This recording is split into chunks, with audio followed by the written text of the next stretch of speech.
What in the world? We got an unidentified vessel here, boss. Right, I tell you what, make communications with them. Hello, come in. Are you guys okay? Oh, for crying out loud.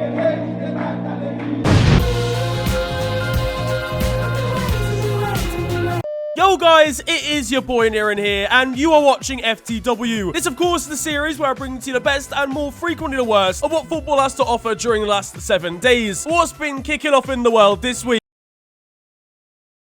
I know it's a slow news day, but this is taking the biscuit. It doesn't look bad, but financially, this is going to be hard for them to digest. Now, look, listen, they might be able to recover, who knows? But the wagon wheels have firmly fallen off here. Get off the stage. Allow me, man. On to the football, though, now, and the UK taxpayer isn't the only thing getting pumped by the Palace. No, Liz, he can't be children's entertainer anymore. After Arsenal spent their game in hand wisely by losing 3-0 to Patrick Vieira's Eagles. Good way to start the week. After 6 wins out of 7, you would have thought Arsenal would have breezed this one, but we have to remember, this is Arsenal. Fucking hell! Mikel Arteta was calling Pep Guardiola at half-time. Big man, please pick up the phone. I'm losing to another bold man. I can't put De Bruyne at right back, so I don't know. And the club's PR team was in complete disarray. Lads, don't worry, I've got it. Right, welcome to today's press conference where we're announcing that our replica of the alternate kit from 1986 is now available. You know what? This is a hard place to come to. There's gunfire outside the ground, tyre screeches from a Peugeot 206 dinger. We got grime freestyles happening out on the street corners. Stop their way, stop, wait, spin it MC round the block. Wait. And getting beaten by a former club legend must have made it even tougher. To be honest, I think Patrick Vieira wants the job. Arteta will be getting grilled for bottling fourth. Meanwhile, in Patrick's interview, someone said it, innit, not me, innit. I agree with that person as well, innit, but at least it's not too bad for Ben White, though, who doesn't even know who Patrick Vieira is. You know much about Patrick Vieira? No, I didn't ever watch football when I was younger. Still don't know. But overall, Arsenal were just so poor in this one, especially in the first half. Cedric Suarez got put in a burger bun with no gherkins. No good footballer has ever been named Cedric, I'm telling you now. Kieran Tierney has a season ticket with the NHS, so Nuno Tavares is on his way to make things expeditiously worse. We got live scenes of the Arsenal coaching staff finding out his transfer valuation after recent disaster classes. Fuck off. Seriously? 2.5 grand. You just knew this was gonna happen. Mikel Arteta got Manager of the Month on April Fool's Day, for crying out loud. One fan from AFTV wasn't too pleased about the application of Conor Gallagher on loan. He plays for Chelsea. Who are we competing with? Chelsea. But it almost seems like it's defeating the integrity of the league. Which is, of course, complete waffle. But what a player as well. Finally, people are acknowledging his defensive and work rate capabilities. It's a good day for Palace. Jordan Ayew even scored. And he only contributes something approximately every 15 months. But shouts to Patrick Vieira, he's doing very well with this young Palace side. Elsewhere in the hunt for the Champions League, and United slipped up as well versus Leicester, scraping a 1-1 draw after VAR controversy. Kelechi Iheanacho thought he'd put Leicester in front, only for it to be ruled out for a foul on Varane. VAR ran. Coincidence? Kelechi understandably was not very impressed by the situation, but it's a good job as United fans already had enough after his first. Iheanacho. Fan-fucking-tastic. Kelechi. I honestly, lads, fuck it. Fuck all of it. Old Trafford picture. Fuck it. Fred helped United earn a point once again here. He looks like a different player under Ralph Rangnick. Cristiano Ronaldo won't be impressed, realising Fred has more goal contributions than him come May. At the other end, and David De Gea's shot-stopping skills were on show again. The guy could save Will Smith's marriage at this stage. At least Leicester fans were still happy with the result on the way back home. Is this a fucking zoo? Shut the fuck up! And they owe a lot of that to Anthony Elanga, who accidentally slipped and wiped out Marcus Rashford in the final minute. Write an essay on that one, sunshine. Elanga said no to free school meals. You're still at school, brother. Meanwhile, at Chelsea, Breaking news. they're even shitter than the other two. Chelsea shit. They were shocked by fellow West Londoners Brentford, who slapped the Blues 4-1 in their own backyard. Antonio Rudiger actually gave Chelsea the lead in this one, and he looked some kind of way about it. But ultimately, after all the talk of who owns Chelsea now, turns out it's Brentford. Their main striker's being held hostage there, for fuck's sake. He's one more trip to Ibiza away from calling Brian Mbeumo a dwarf. N'Golo Kante was understandably devastated at the defeat. Here we go again. But you know what? I'm just happy for Christian Eriksen after everything that's gone down. He scored the second goal here. He's doing the business for Brentford and for his country. I'm not crying, I swear. It's hay fever. No, there's no hay, fam. It's April. What are you talking about? And it didn't get much better for Chelsea in the Champions League as they lost 3-1 to Real Madrid in their quarter-final first leg. Karim Benzema scored a hat-trick in this one to put the Blues to the sword, including 2 brilliant headers in the first half. I don't know what his training regime was yesterday, but the man's head game is good. I mean, no, not like that. The goal that got him his hat-trick, though, was an awful mistake from Edouard Mendy. All the blood in his foot left the area. That's a limp ankle right there. He forgot that he isn't actually Furlon Mendy, who's playing for Real Madrid. Meanwhile, it was a long day at the office for Thiago Silva, who didn't particularly look his normal self out on the pitch here. And his wife is writing a rant into her iPhone notes as we speak, because the poor guy got absolutely roasted. Elsewhere in Champions League action, and Manchester City took a step towards a semi. And I'm not talking about William Saliba's living room, as they ground out a hard-fought victory over Diego Simeone's Atletico Madrid. Yeah, I say we just defend, lads. Yep, I say twisting my arm, bro. When I say they sat back in this one, I really mean it. It was actually a 5-5-0 formation. Diego Simeone's driven about and slapped this straight on the goal line. The Atleti manager's gonna have a difficult time at airports after this example of footballing terrorism. I would like to be a terrorist. Edison might as well have gone for a coffee. Had a little cheeky shopping trip. And it's fair to say Antoine Griezmann's highlights could have been a little bit better. Elsewhere in Liverpool beat Benfica 3-1 in their quarter-final first leg, thanks to goals from Ibrahima Konate, Sadio Mane, and Luis Diaz. Meanwhile, Trent Alexander-Arnold's balls can cause pregnancy. Not like that. I mean, passes. The passing range from the Liverpool right-back was once again unbelievable. Almost unnecessary. Trent, down the line, mate. I'm open.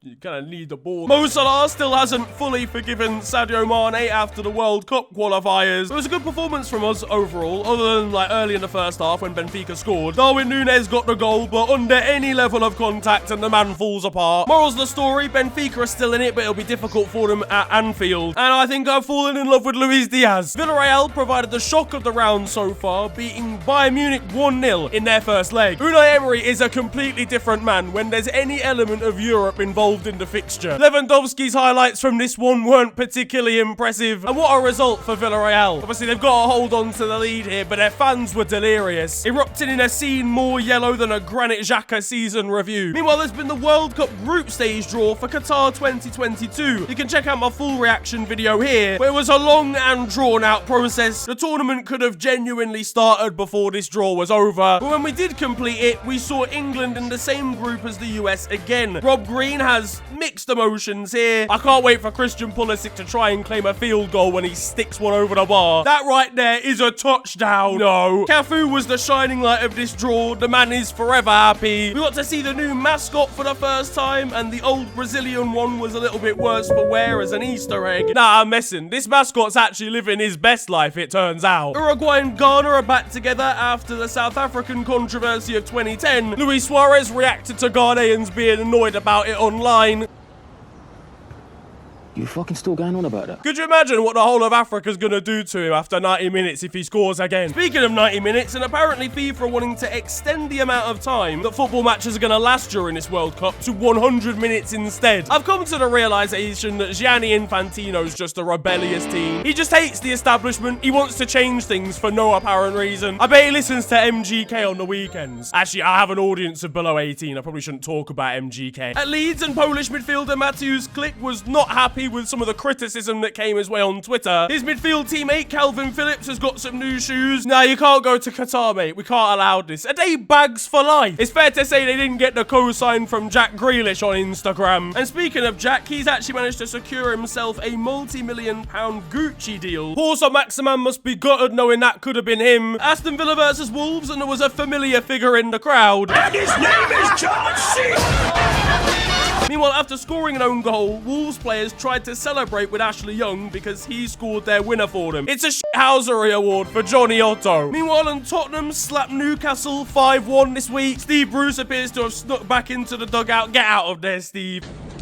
Meanwhile, Dominic Calvert-Lewin caught attention for his striking photo shoot this week, trying to cross the boundaries of traditional masculinity. Now, he caught a lot of flack for this because Everton are, to put it mildly, shit right now. But the reality is, lads, you gotta be a bit naive to think this shoot happened whilst he wasn't injured. That's why you've been seeing him on the front page of every magazine. Listen, Big Dom, keep doing your thing, man. It's important for players to have interests outside of the game. I wouldn't tell you to keep talking about Tesco 24 hours of the day just because you work there. So why should footballers do the same? Anyway, plenty more places he can show off these outfits next season when Everton are in the Championship. In Spain, and Barcelona's good resurgence of late has got them feeling confident, but apparently they're out of the running for the signature of Kylian Mbappe. They were not running at all, they were firmly walking. This is the running that they were doing in terms of these negotiations. You can't buy Kylian Mbappe when you're in your overdraft. How are you gonna sign him with Spotify premium accounts? But shouts to Barcelona because they've been doing great work on the women's side as well, as the Barcelona women's side sold out the Nou Camp for the second time in a row for their Champions League clash against Wolfsburg. Honestly, sick to see such an interest in the women's game on the European stage. Ivan Rakitic has not stopped at giving his shirt away at full time and has decided that his shorts have got to go as well. Where does it end, mate? Fans can't be taking your left sock home and framing it. Now, at second division side Huesca, and there is a wild story coming out there involving Nigerian international Kelechi Nwokali. Now, Kelechi had his contract terminated by the club this week and suggested that they've been treating him extremely poorly since he said that he wanted to go to the African Cup of Nations in the winter. Allegedly, the club's chairman threatened him with never playing for the side again because he deemed AFCON to be an unimportant competition. Upon going to the tournament anyway, they've refused to pay him, even when his mum was ill and he needed the money for hospital bills, and are refusing to pay him the compensation for terminating his contract. Huesca have denied it, but if this is true, this is absolutely vile, and they need suing to shit. In France, and the capitulation of Paris Saint-Germain is still in full swing. Sergio Ramos made his second appearance for the club after a spell injured and was booed by the fans with every touch. Fam, he's only just got there. It's not even his fault. And PSG Ultras whipped out a banner to show their discontent with the club's ownership, only to put it out upside down. Yeah, fuck it, mate. I reckon that's calm. Lionel Messi enjoyed a kickabout with his kids in his back garden, and the quality on show here represents the ability level of an away trip to Clermont Foot. Meanwhile, at bottom of the table, Bordeaux, and they're back at it again, as one senior player was caught stealing and selling boots online. Mais roupa pra usar, calma, que eu vou te ensinar a fazer cropped usando o sapato dele jogar bola. Aquele cropped que todas as famosas. Aí vem com a tesoura pra fazer acabamento, que essa parte vai ficar embaixo do seu braço. Pronto, tá feito o seu cropped super estiloso. Agora eu arrumei problema grande. So that's where the boots ended up. If I see a girl in a club wearing a total 90, I'm going to assume she should be marking the back post. In Germany, and Erling Haaland was feeling himself as he posted this picture on social media. The guy stands like he's on the character select screen. Meanwhile, there was ridiculous stuff at Bayern where they accidentally played with 12 men for a short period after a substitution mix-up. I'm guessing this is their new way to take over the Bundesliga even more. They were facing Freiburg, who have apparently appealed the entire result, as if they were going to score 2 goals in 18 seconds. In Italy, and Milan debuted their 4th kit in their most recent league game. You know what, lads? I think it's time that we liquidate Puma. The thing looks like it's been dipped in Tipex. Was it even finished in the Photoshop project? Former Man City striker Mario Balotelli has shown off his new face tattoo this week. Can't lie, I'm a little bit disappointed he didn't go with this. The cameras cut away at the perfect time in Torino's most recent game, as the referees were about to get smacked by an ad board behind them. A local church decided to have a sniff about as to what was on their roof and found hundreds of footballs up there. I mean, we all know where they came from. Ronaldo steps forward. And Italy is the location for our first goal of the week as well. Palermo beat Picerno 4-0 in Serie C, and this was Soleri with their final goal to cap off a beautiful performance. And our second is an absolute screamer from Honduras. We're playing for Olympia. Boniek Garcia has unleashed a disgraceful volley. In Sweden, and their national women's side have released the kit for the Women's Euros this summer, and it comes attached with a guide for other teams on how to stop them because they're so confident of their ability at the tournament. I mean, I think this is brilliant, but I'm very, very glad that other teams don't do this. Meanwhile, after calling out the recent Florida Don't Say Gay bill, Disney appeared to have lost the support of Dejan Lovren. Blocking these lot on Twitter for standing up for LGBT rights is the only thing he's blocked in 6 years. Hello all, and and welcome to The Beautiful Game, the segment where we take a look at the poetic and brilliant side of the game that we love. We are back by popular demand for yet more glorious beauty.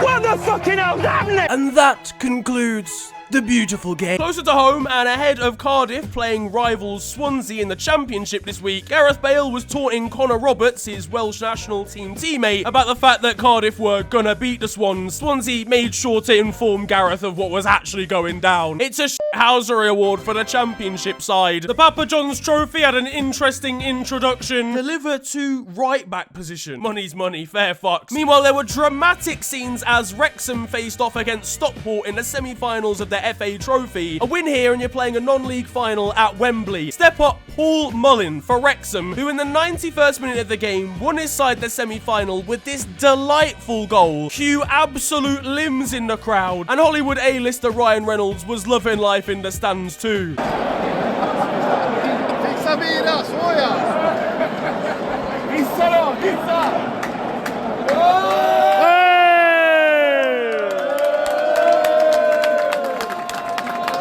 Over in Turkey, and Fenerbahce might have wanted the ball back quickly from this ball boy, but he was having absolutely none of it. Elsewhere, maybe a little bit more caution should have been put into place when trying to sweep away the snow off this pitch.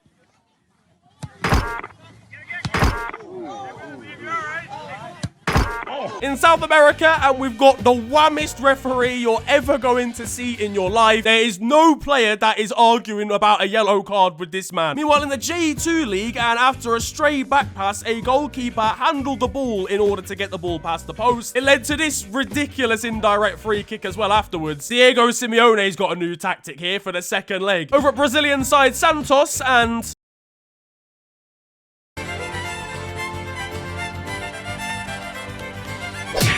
no. In Kosovo, and in the final minute of the game, trailing 1-0, goalkeeper Enea Kalichi fancied his chances scoring from a late corner, and we all know what happens next. But from one goal that was to one goal that wasn't, as over in Turkey, due to a hole in the goal net, the ball may have travelled through it, but the referee thought that this header from a set piece had actually gone wide instead. In Argentina, and as a linesman, why move around normally when you can do this? It's not just humans that are getting into the football over in Brazil. Just thank the Lord you're not a PSG fan, otherwise that pedigree chum is not getting eaten. I'm pretty sure VAR around the globe just has its own rules, because in Chile, I don't even know what's going on here. Someone just got a protractor out and went wild with it.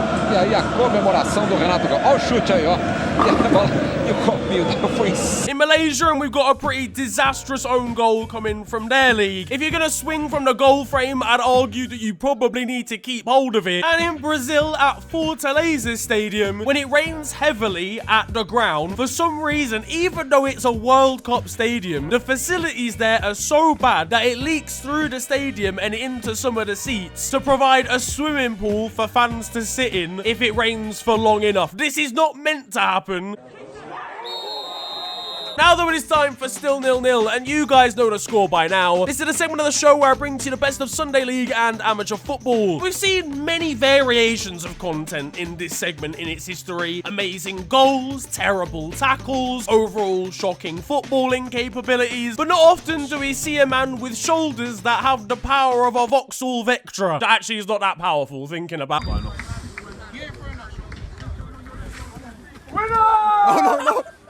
Oh my. Mate, who's Rory Delap? Absolutely finished. Onto the weird stuff though now. There was hilarious scenes over in Norway when Boro Glimt faced Rosenborg on live television. All the cameras at the ground stopped working, so there was absolutely no coverage available for fans at home to watch. So to get around it, pundits covering the game decided to get a journalist who was at the match to record and film on his phone, and the coverage was put together using that phone footage instead. In Sweden, I don't don't really know what's going on for Acropolis, but they've managed to lose 28-0 here in the Swedish Cup. And finally, an extremely touching video here coming from Portugal, where a Syrian refugee had been training with a local Portuguese side, having escaped his country of birth for a couple of years, but had never been able to register for the side because I guess of a lack of papers. This week, though, he found out he could actually sign a deal with the team, and this was the reaction of his teammates.